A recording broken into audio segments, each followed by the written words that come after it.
Alors les gars, le Classico vient d'être terminé au Santiago Bernabéu et le Real a gagné une équipe comme le Barça par 3 buts à 2 aujourd'hui. Et les gars, encore une fois, Jude Bellingham nous a punis en inscrivant le but en victorieux en toute fin de match en 91 minutes de jeu. Jude Bellingham a fusillé un gardien comme Marc-André Ter Stegen et grâce à ce but les gars, le Real a 11 longueurs d'avance sur une équipe comme le Barça à présent. Alors on savait déjà que le Real allait être sacré champion d'Espagne de toute façon, même en cas de victoire d'une équipe comme le Barça aujourd'hui. Mais les gars, j'ai tout de même quelques petites questions à poser en fait sur le Classico qui vient d'être terminé. Alors les gars, sincèrement, c'était quoi ça footballistiquement parlant aujourd'hui? C'était quoi ça footballistiquement parlant aujourd'hui les gars? Alors pourquoi il y a la VAR dans le foot aujourd'hui les gars? Pourquoi la VAR est là?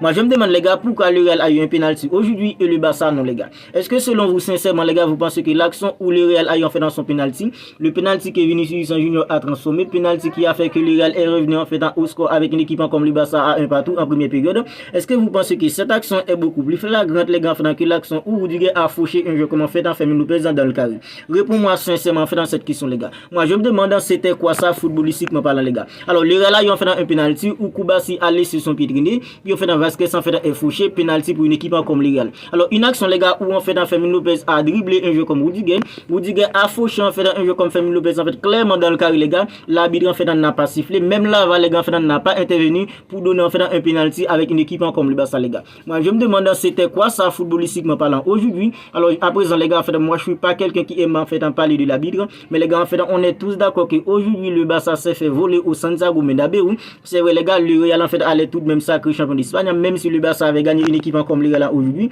Alors ça n'allait pas empêcher à une équipe comme le Real de remporter en fait dans la Liga, parce que les gars, si le Barça avait gagné, le Real en fait aurait tout de même 5 longueurs d'avance sur une équipe comme le Barça. Moi-même je vous l'avais dit les gars dans la vidéo d'avant-match, même en cas de victoire d'une équipe comme le Barça aujourd'hui, le Real allait être tout de même sacré champion d'Espagne en cette saison, parce que au début du championnat les gars, le Barça était incapable d'être une équipe régulière, le Barça était incapable d'enchaîner en fait dans les victoires. Alors le Real en fait a eu le dessus sur une équipe comme le Barça depuis en fait au début du championnat.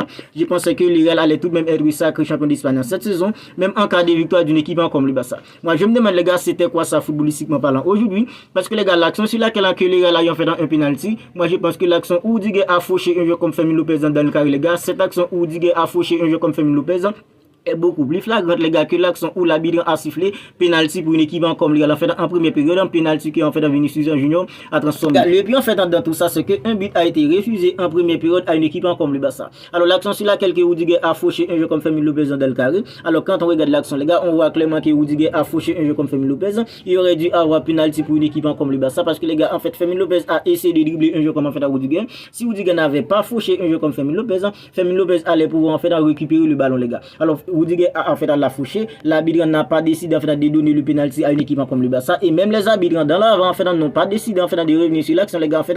Xavi Hernandez en fait a demandé à l'arbitre en fait d'aller dans l'avant, mais l'arbitre a refusé les gars en fait. Même les arbitres dans l'avant n'ont pas en fait réagi pour donner en fait le penalty à une équipe comme le Barça. Il n'y a pas de problème les gars, ça c'est une action. Mais les gars en première période les gars, un but a été refusé aussi à une équipe comme le Barça, parce que les gars quand on regarde en fait dans l'action en fait où en fait Nounin a repris le ballon les gars, on est tous d'accord que le ballon est déjà traversé la ligne les gars. Alors quand on regarde en fait sur cette photo les gars, on voit qu'en fait le ballon est dans les mains d'un joueur en fait comme Nounin les gars. Le ballon en fait était dedans les gars, mais l'arbitre n'a pas décidé en fait d'accorder le but à une équipe comme le Barça. Peut-être que l'arbitre en fait ne voyait pas clairement l'action, mais les gars, est-ce que la VAR n'est pas là pour ces gens d'action? Est-ce que c'est pas pour ces gens d'action que la VAR existe dans les foot d'aujourd'hui les gars? Pourquoi il y a la VAR? La VAR est là les gars pour permettre à l'arbitre de voir un peu plus clair. Il y a des actions où l'arbitre en fait ne voit pas très clair, il y a des actions qui se passent hyper rapide, l'arbitre en fait ne voit pas clairement. Alors la VAR est là les gars pour permettre à l'arbitre de voir un peu plus clair. Mais les gars, pourquoi en fait les arbitres dans la VAR ont analysé l'action et n'ont pas décidé d'accorder ce but à une équipe comme le Barça? C'est ça qui me pose problème les gars, parce que quand on regarde en fait dans cette photo les gars,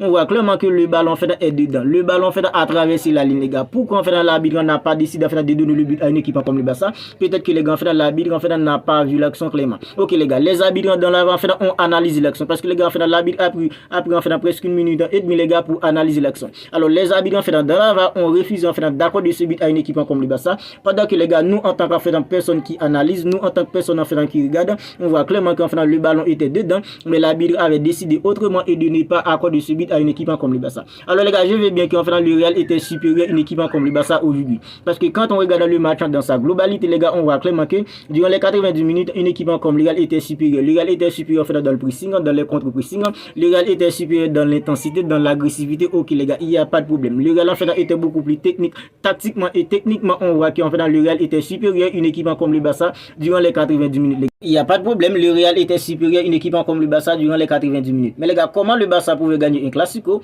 où le Real était déjà en fait supérieur, le Barça était inférieur et avec un arbitre qui était contre une équipe comme le Barça? Comment le Barça pouvait gagner en fait ce Classico? Je veux bien que les gars, en fait, même en cas de victoire d'une équipe comme le Barça, le Real allait tout de même être sacré champion d'Espagne en cette saison. Mais l'arbitre d'aujourd'hui était tout simplement catastrophique parce que non seulement les gars, en fait, le Barça a vu un but lui a été refusé et l'arbitre a décidé de ne pas en fait siffler penalty sur l'action où Rudiger a fauché un joueur en fait comme Fermin Lopez dans le carré, pendant que les gars en fait l'action où le Real en fait a eu un penalty était en fait moins flagrant que l'action où en fait Rudiger a fauché un joueur comme Fermin Lopez dans le carré. Voilà en fait ce qui m'agace, voilà en fait ce qui me pose problème parce que les gars aujourd'hui on voit qu'en fait tant qu'en fait dans le temps passe on voit que la Liga perd toutes ses valeurs les gars parce que aujourd'hui c'était tout simplement un vol au Santiago Bernabéu. Je dis pas que les gars en fait si l'arbitre avait accordé le penalty à une équipe comme le Barça, un joueur comme Robert Lewandowski allait le transformer. Alors on sait pas en fait, on est plutôt en fait dans l'hypothèse, on sait pas en fait si en fait l'arbitre avait accordé le but à une équipe comme le Barça, les gars allaient pas mettre en fait dans 2, 3, 4, 5 buts à une équipe comme le Barça, on est toujours dans l'hypothèse. Mais les gars, l'arbitre était tout simplement catastrophique aujourd'hui. Je pense que toutes les personnes honnêtes qui regardent le match d'aujourd'hui en fait doivent en fait être capables de dire que les gars, l'arbitre était tout simplement catastrophique durant ce Classico. C'est vrai, le Real a gagné une équipe comme le Barça. Jude Bellingham en fait a puni encore une fois une équipe comme le Barça en toute fin de match en inscrivant le but en victorieux, le but qui a permis à une équipe comme le Real de remporter ce Classico. Désormais, le Real a 11 longueurs d'avance sur une équipe comme le Barça. Mais les gars, quand on regarde le match tranquillement, on est tous d'accord que le Barça s'est fait voler parce que le Barça a vu un but lui a été refusé et l'arbitre avait décidé de ne pas accorder un penalty à une équipe comme le Barça et l'action était plutôt flagrante. On est tous d'accord que sur cette action où Rudiger a fauché un jeu comme Fermin Lopez, il aurait dû avoir penalty pour une équipe comme le Barça. Si je dois parler en fait du meilleur joueur d'une équipe comme le Barça durant ce Classico, je pense que c'est Lamine Yamal parce que Lamine Yamal il était là les gars en train de percuter la défense d'une équipe comme le Real. Il était là en train de malmener un jeu comme Camavinga sur le côté. Ancelotti a dû en faire doubler le marquage sur lui en seconde période. Lamine Yamal il était très percutant, il a beaucoup aidé une équipe comme le Barça durant ce Classico. Alors je pense que c'est Lamine Yamal qui est le joueur qui a un peu tiré son épingle du jeu pour une équipe comme le Barça. Alors les gars, je pense que nous en tant que supporters, on savait déjà que le Barça en fait allait faire saison blanche parce que les gars depuis novembre, décembre, la façon dont on voyait la saison d'une équipe comme le Barça se déroulait, on savait déjà que le Barça n'allait pas pouvoir remporter au moins un titre sur la saison. On le savait déjà les gars, maintenant c'est confirmé après cette défaite face à une équipe comme le Real, on est tous d'accord que le Barça ne va pas pouvoir remporter au moins un titre sur la saison. Le Barça a perdu en fait la Super Coupe, le Barça a perdu en fait la Coupe, le Barça a perdu la Ligue des Champions, le Barça a fait vient de perdre la Liga de manière officielle face à une équipe comme le Real aujourd'hui. Alors c'est vrai, la Liga n'est pas encore terminée, il reste encore en fait 6 matchs si je ne m'abuse. Mais les gars, on est tous d'accord que 11 longueurs d'avance sur une équipe comme le Barça, le Real en fait une équipe telle que le Real, ça va être hyper difficile pour une équipe comme le Barça, c'est quasi impossible pour qu'une équipe comme le Real ne remporte pas en fait la Liga alors cette saison. Alors n'hésitez pas à me dire ce que vous en pensez de tout cela dans les commentaires. Mais moi les gars, en fait, cette défaite, c'est une défaite en fait qui me fait hyper mal. Les gars, n'était pas la bilan, selon moi, le score aurait pu être différent pour une équipe comme le Barça. Alors n'hésitez pas à liker la vidéo si elle vous a plu, n'hésitez pas en fait à commenter, à me dire ce que vous en pensez de tout cela dans les commentaires. Si ce n'est pas encore fait, abonnez-vous à la chaîne et activez la petite cloche de notification pour ne pas manquer en fait toutes les dernières vidéos. D'ici là les gars, prenez soin de vous, on se capte bientôt pour une autre vidéo.